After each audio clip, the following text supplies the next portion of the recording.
Fore, please. Oh, what a shot. Oh, yes, for have you seen anything like that? Fore, please. Now driving.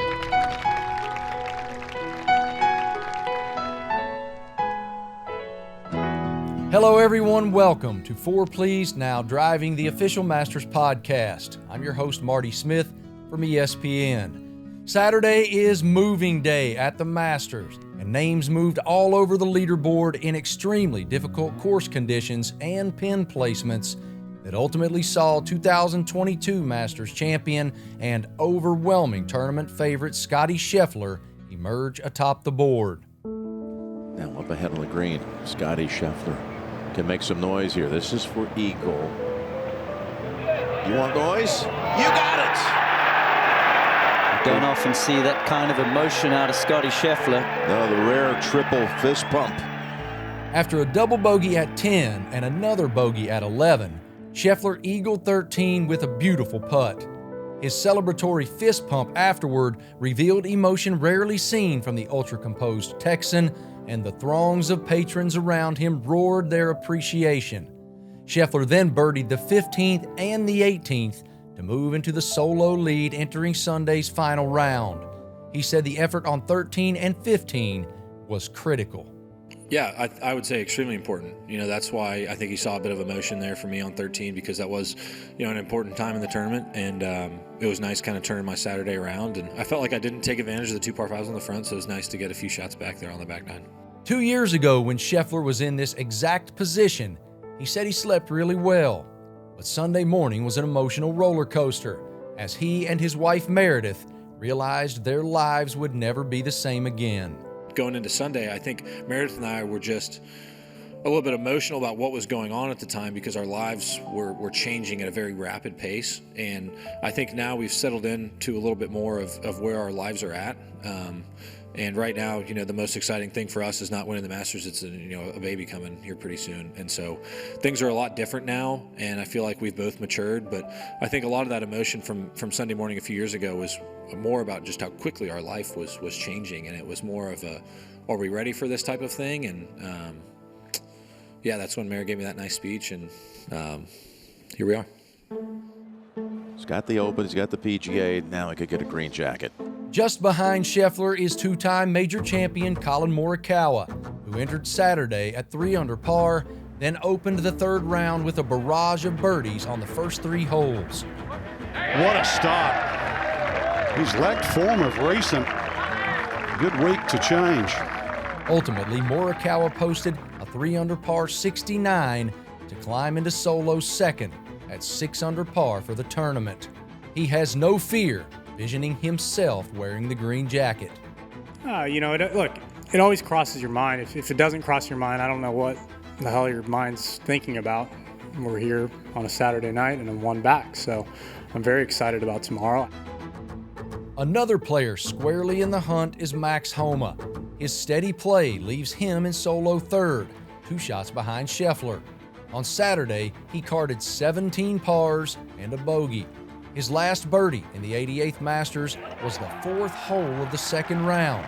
And like Morikawa, he'll enter Sunday with high expectations for a run at his first Masters title. I played today with a ton of gratitude and appreciation for the opportunity to do this. I'm really glad I get to do it again tomorrow, and I'm going to remind myself I'm a dog, and I'm ready for this moment. It's been a struggle. Hang on. I'd shake my head too, Bryson. Vern, it's like he's completely lost his feel.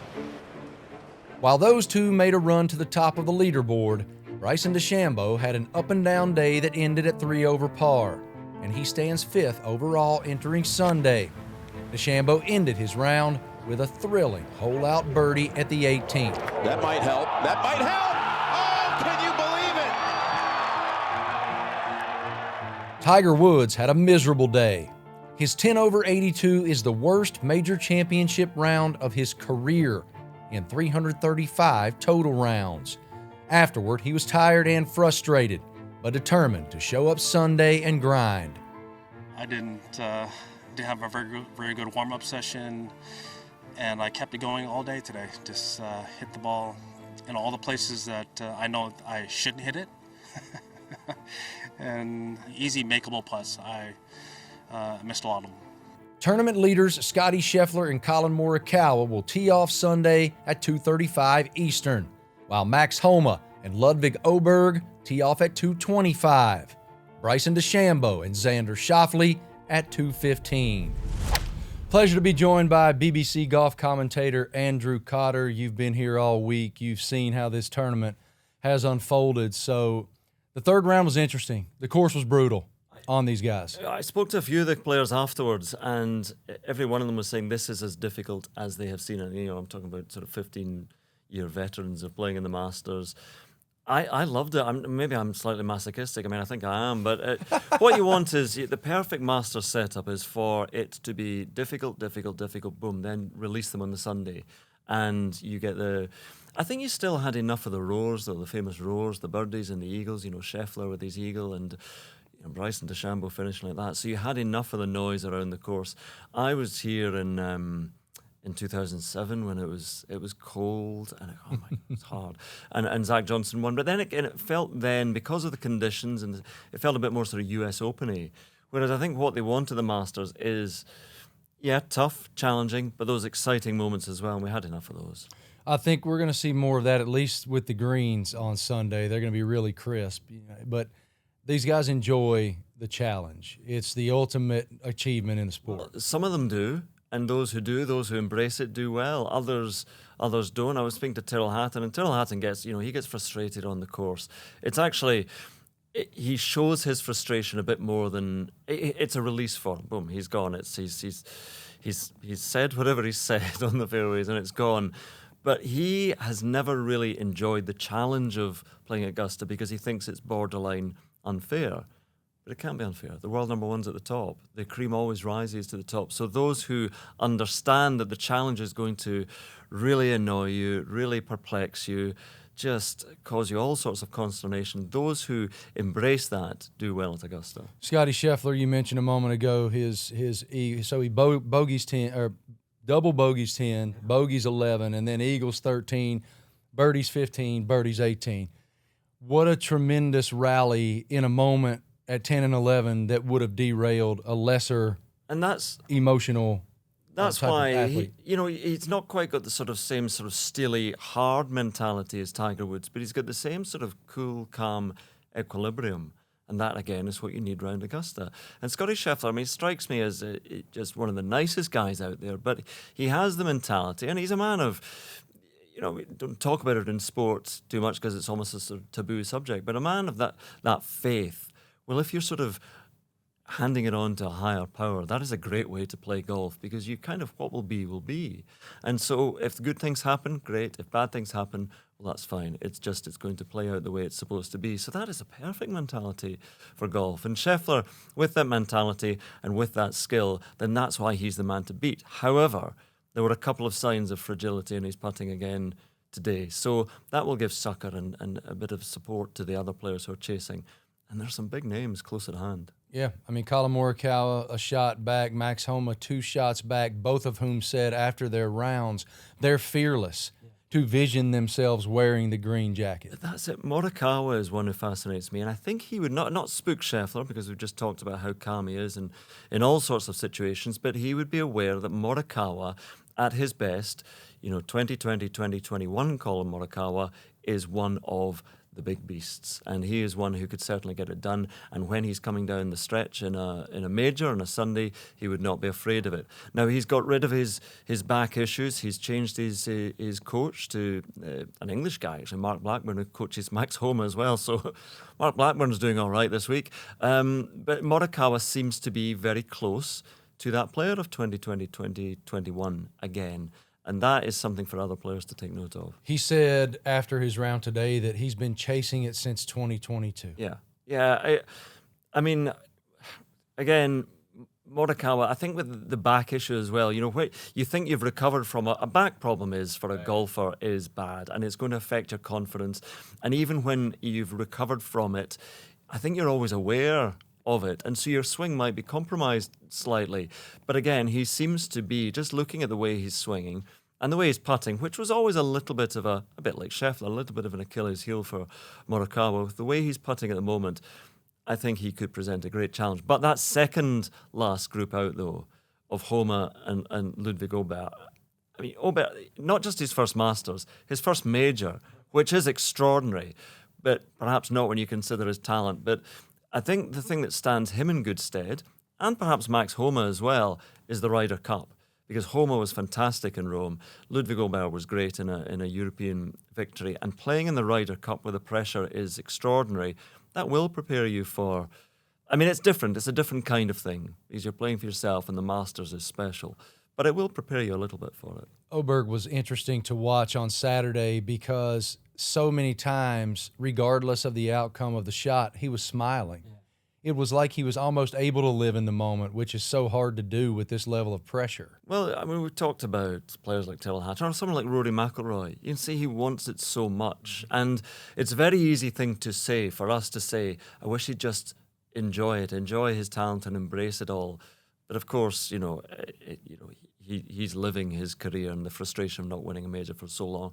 But someone like Aubert at the start of his career, where all this is just a joyous adventure, he's enjoying being young, being out there playing great golf and playing in the Masters for the first time. So what's not to enjoy? However, when you get to the back nine on the Sunday, all that enjoyment in the world can't help but you still think about where you are and what you might do. That's when the tournament starts, my friend. Bryson DeChambeau, you talk about adventures. He was up and down and all around today, ultimately finishes with that phenomenal shot at the last, and certainly still in contention. And I'm delighted that he is in contention because he brings something different to golf. And this is what we talk about the majors and being here at the Masters now, is all the different players who have gone off to different tours, and the sort of the split in golf is, for 1 week at least, entirely healed. So you have someone like Bryson DeChambeau, who's fascinating, and I find him quite frustrating at times, but he's nothing if not interesting. I find it frustrating because he speaks sometimes as if he has solved golf, and then that's why him playing at Augusta is brilliant, because you can't. You mean Augusta's not a par 67? Well, exactly. I don't know. I love the fact that he is trying to reduce golf to a science, and as if he fully understands it, and he's the only one who understands it. There are many, many different ways and different swings to play golf. You can see that still in the game. But Bryson DeChambeau is... I loved it when he held his second shot at the last, and again, talking about those roars. But having him in the mix, now he is someone who could get going. But I think, in my memory in golf is long, I still remember Bobby Clampett, who was the golfing machine back at Troon, my hometown, in 1982, and we'll be back there later this summer. I remember him when the machine broke down, he couldn't get it back on the wheels. And DeChambeau, I think, is a little bit like that sometimes. Augusta is a mystery that can't be solved by science, and he's not done it. He's had good rounds in the past at Augusta and not quite backed them up. Well, he's done it, actually. He's backed it up this year for the first time. So I think it'll be fascinating to see how he goes in the final round. You use the word breakdown. Tiger Woods had a breakdown on Saturday at the 88th Masters, 10 over. It's his worst major championship round ever in 335 career rounds. I know, and I was there at Muirfield in 2002 when he had his previous worst round, and that was because it was practically snowing and everybody was suffering. So here was something very different in perfect conditions, because he says he needs the warmth now for his body. It was a beautiful day, so there was no real excuse. I think the sad fact is that Tiger Woods is not a 4-round golfer anymore. His body cannot quite cope with it. I'm talking about 4 rounds at Augusta as well, where it's up and down, and that does take its toll. There's no doubt about it. But he's not a young man anymore. He's not even a sort of 47, 48-year-old man anymore. Unfortunately, for what his body has gone through, his body's 10, 15 years older than that. And you saw that.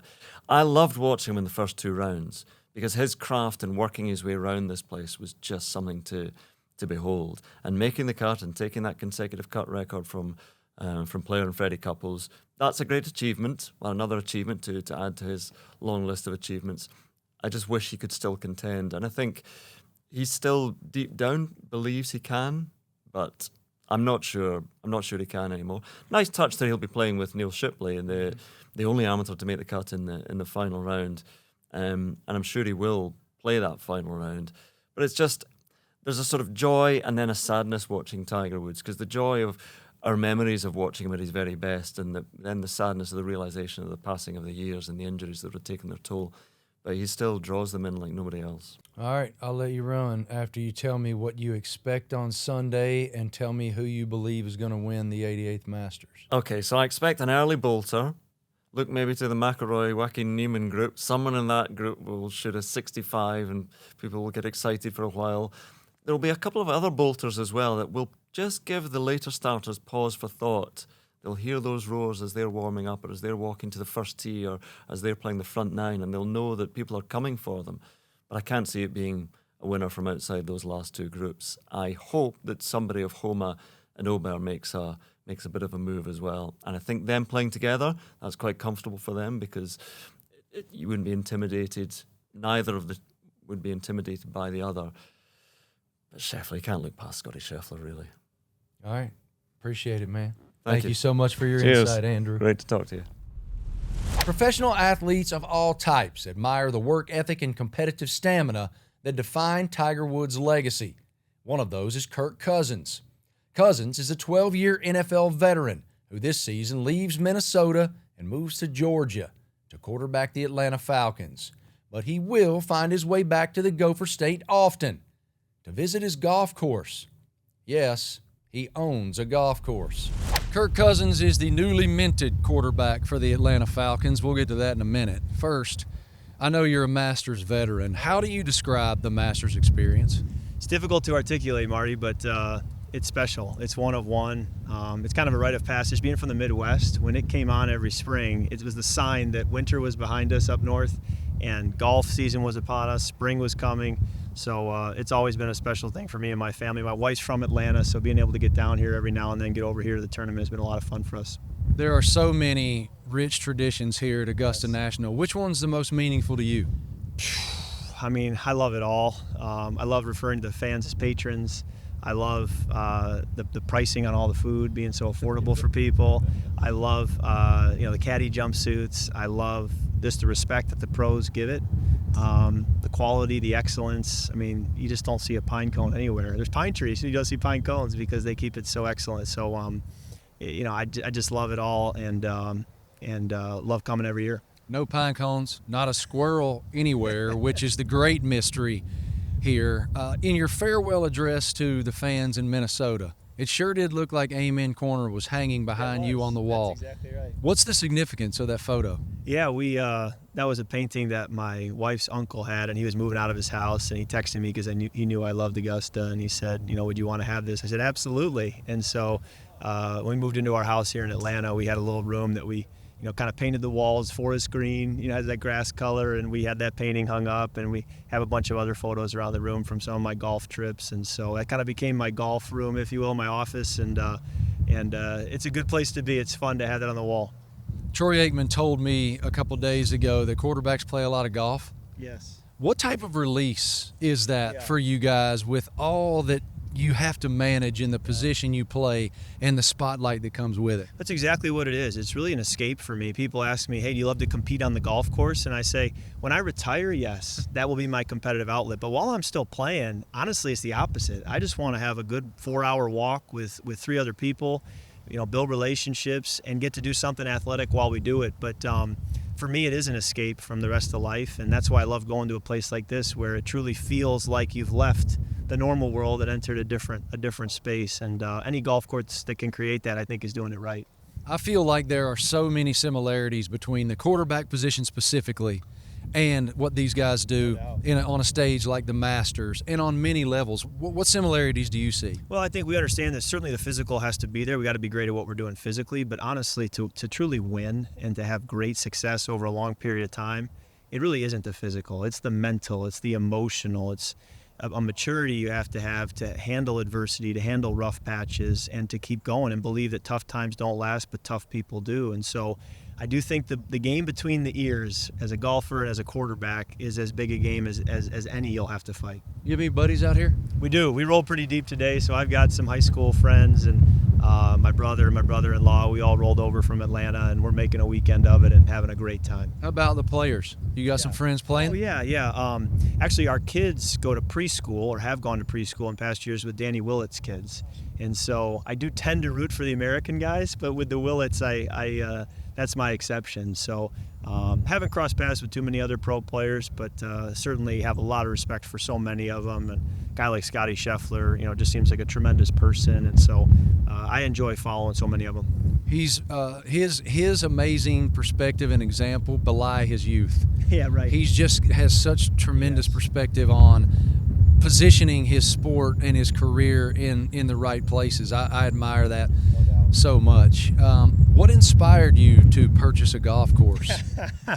Great question. I think my wife still wonders that sometimes, but we joined a course about an hour south of my hometown, and I would go down there, and it was the favorite thing I did all summer. We'd drive an hour, I'd play, walk the course, drive back home, and I'd be gone for several hours, and I'd say to my wife, that was the best thing I'll do all summer, but I can't rationalize the hour drive there, the hour drive back. And I said, we either got to sell our house and move so I can be closer to something like that, or we could bring it to us. And so the latter was an expensive notion, but we're exploring it, and we ended up buying the course in my home area that's about 5 minutes from my house. And over time, I have some dreams to be able to kind of spruce it up. But first step was to buy the course. Now we're kind of sitting on it, and we'll see where it goes from here. I wonder if you'll take any of the Masters rules with you. Maybe you could invoke a no phone policy Marty, at Kirk Cousins. You're tracking with me, Marty. We're going to have all kinds of. We'll say is kind of like here. We'll say there really are no rules, but if you break one, you'll know. So certainly, I want it to be an escape, just like we talked about. I want it to have that effect where when you walk into the course, you feel like you left the normal world and you're in a different place for 2 to 4 hours. So it'll be a walking deal. I want it to have be really well kept and just be a very classy place that people can really enjoy and bring their friends and family and make great memories. That's really what I want, is to be able to walk the fairway with my boys for the rest of our lives and just spend time together. I say every year that I've had the blessing of coming here, going on a decade now, that Augusta National and specifically Amen Corner is the epicenter of college football. That's what everybody wants to talk to me about down there, is their respective college football team. But now that you're playing in the South, the deep South, what's the response as you're walking the grounds? I said to my wife yesterday, I said, we've walked this course other years, but it's different now being a member of the Falcons. And my wife went to Georgia, and so I'm kind of married into the UGA crowd. My in-laws basement is just filled with silver and red and UGA, and so I know that world well now. Our boys will be raised to say go Dogs, and so it's been fun walking the fairways, meeting people who went to UGA or who are big Falcons fans, and they're really pulling for us. And you really experience Southern hospitality, because just the welcoming of hey Kirk, Julie, welcome to Atlanta. It means so much to us. A couple more, I'll let you run and enjoy your day. Thank you. Let's just talk ball for a minute. Yeah, let's do it. After coming back from the injury and going here to Atlanta with so much talent around you on that offense, how will you define success as you look to the 24 season? Well, I think certainly there are expectations. I think in our division, just about every team in the division would say now they think they can or will win the division. So it's wide open, but we think we have some good pieces, but we don't have continuity right now. I'm new. A lot of our coaches are new. So we've got to make up for lost time, build relationships, and that's really what, in addition to on-field success, which is very important, that's really how I define success when I retire, is to look back and have teammates I played with say, that guy was the real deal. He really walked the walk, not just talked the talk. And so that's how I define success for myself as a person. And then we certainly want to, rise up and bring Atlanta back to the days that they had, in deep playoff runs and ultimately win a Super Bowl. All right. Who do you think will win the 88th Masters, and who do you want to win the 88th Masters? Those could be two different answers. Yeah. I think obviously DeChambeau had a great Thursday, and could see him being able to do it. Who I want to win, Willett, obviously for the sake of our preschool, carrying the flag for the preschool, go Danny. Scheffler, love him as a guy, but honestly, all these guys out here. I mean, we saw JT yesterday at the 7th tee, and Spieth's great, and there's so many guys. Love El Tigre. He's the best. So it's just fun to be here and cheering them all on. How many people yell you like that when you walk by here? Haven't gotten it too much lately. Shocks me. That shocks me. But it is, airports, walking around, certainly at stadiums. That's usually what I get. And I never thought it would follow me as long as it has. But I would think if it's still sticking with me like it has, it's probably not going anywhere. I thought it was awesome. So I really look forward to, thank you, brother. Really appreciate your time and perspective and your spirit. Absolutely. And I can't wait to play You Like That Lynx in Minnesota. We'd love to have you. We'd love to have you. Thank you, brother. Now let's move from an American football star to a Mexican football icon. Miguel Layún played in a pair of World Cups for his native Mexico, and when I met him here at Augusta National, he tried, but failed, to find words he believed could properly articulate his experience and his emotion just to be at the Masters. Wonderful to be joined by Mexican soccer star Miguel Layún. How'd I do with the name? Oh, you did awesome. I swear. The best one. I know you've probably not heard heard your name stated in Appalachian before. How's your Masters experience? I know this is the first time you've been here. Yeah, this is my first time here, and I can tell you for sure it's been unbelievable. I mean, we all can see what happens, through television, but you will never imagine what's going on really in the course. I mean, all the things that are around the Masters, it's crazy. I have no words to describe what I'm feeling since the first day I arrived here. Which part of the course has really taken you aback the most? Obviously, I mean, the aiming corner can be the name. It's crazy how much feelings you can have when you arrive here and when you go to the aiming corner, because you see that spot every single Sunday when the Masters it's playing at the moment. So being there, watching the players, into that corner, it's amazing.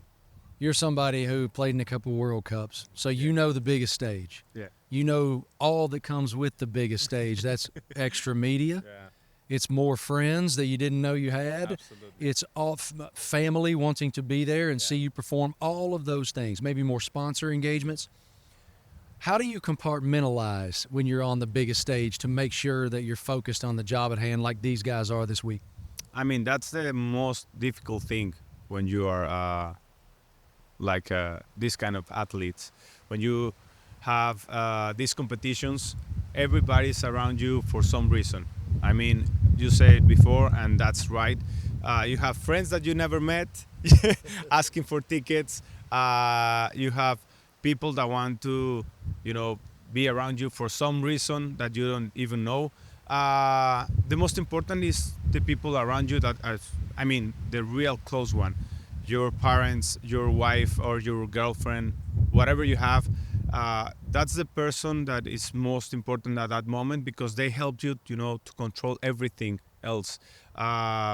Obviously, a good management, and I mean, when you have a good manager, he will look at you and say to the sponsors, listen, this week is not the week. I know you have your own recommendations about what we have to do during the tournament, but it's more important for everyone if you develop and you perform well, that if you are thinking about something else that is not, hitting the ball well and having a good score. So basically, I will tell you for sure that the people closest to you is the most important thing.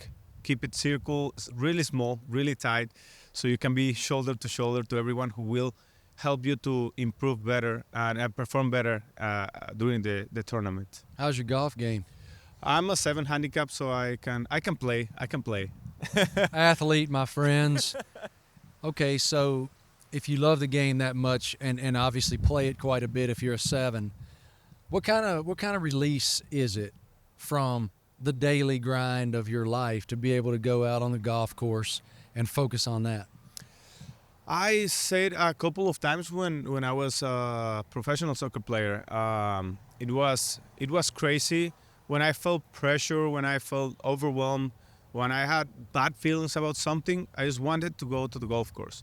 It's it's the right spot for being when you are not in the mood, because it's all nature around you. It's just you against you, You can think whatever you want and you just chill a bit. Obviously, not sometimes when you have a bad score. it's not gonna be a good day. But I mean, a bad day in golf, it's a good day in life. So I'm telling you this for real. Anytime I had a chance to play golf, and anytime I have a chance till now, is the right place for me to release everything that is not going well in my life. You are obviously an extremely fit person.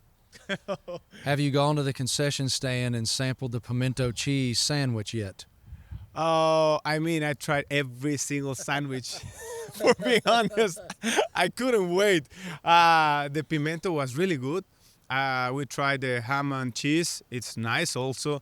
The other one is pork belly. No, pork belly is not, right? Pulled pork. Pulled pork, yeah. Pulled pork is so. That's a southern delicacy, Miguel. Twice yesterday, I swear. And obviously, one beer to have why not? Enjoy a bit of the course. But it's important to understand that you have moments to, take care about your wealth of everything, mind, body, everything. But you also have to enjoy the life. What is about coming to the, Masters and not eating a pimento sandwich? What is that about? Well, I'll tell you, my question is, what is that about that you only had one beer?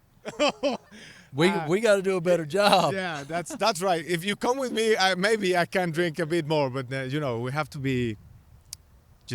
I have to take care about my composture.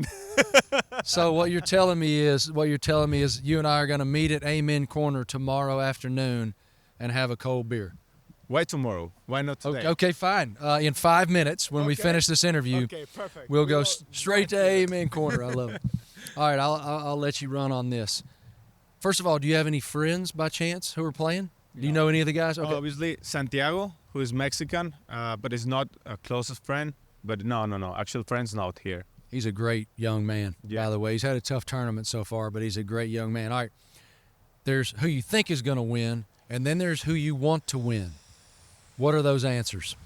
Oh, I think Deschambault is gonna win. Okay, I got one more. Okay. As an elite athlete, all right, as someone who has seen what it takes to be that. Yeah. When you look at Tiger Woods' body of work, especially coming back from all those debilitating injuries and returning to the elite, how do you describe that career? Nah, he's the GOAT, for being honest. My perspective, it's just Michael Jordan and Tiger Woods are just something above every other athlete in the world. They have a mindset that nobody else have. I mean, Kobe Bryant, when he was alive, obviously he was something else too. But besides that, I don't know anybody that can do whatever Tiger been doing his whole career. He been such an amazing moments in the past. He go through everything, the back, the ankle, every single injury. It wasn't just a simple injury. It was a very bad injury, and he came back from that. And one more, he's putting, the effort and the mindset right to perform as he's doing right now. He's gonna be tomorrow playing again, and I don't know. He have a record right now. Am I wrong? Yeah. So that's not every single day. You can watch that just a few times in your life. So yeah, it's crazy. I completely agree with you on Tiger and Michael. You're 100% right. They are just different. And thank you. So grateful for your perspective, brother. So nice to meet you, and I love your spirit. Thank you. You can watch every shot from every round on Masters.com and the Masters app. I'll be joined here on Fore Please Now Driving on Sunday evening by former PGA Tour player Smiley Kaufman to break down how the 88th Masters was won. We're so grateful that you chose to spend your time with us here on Fore Please Now Driving. I'm your host, Marty Smith, and I cannot wait to see who emerges after 4 days of immense pressure and difficult conditions to earn the honor of departing Augusta National Sunday night wearing green.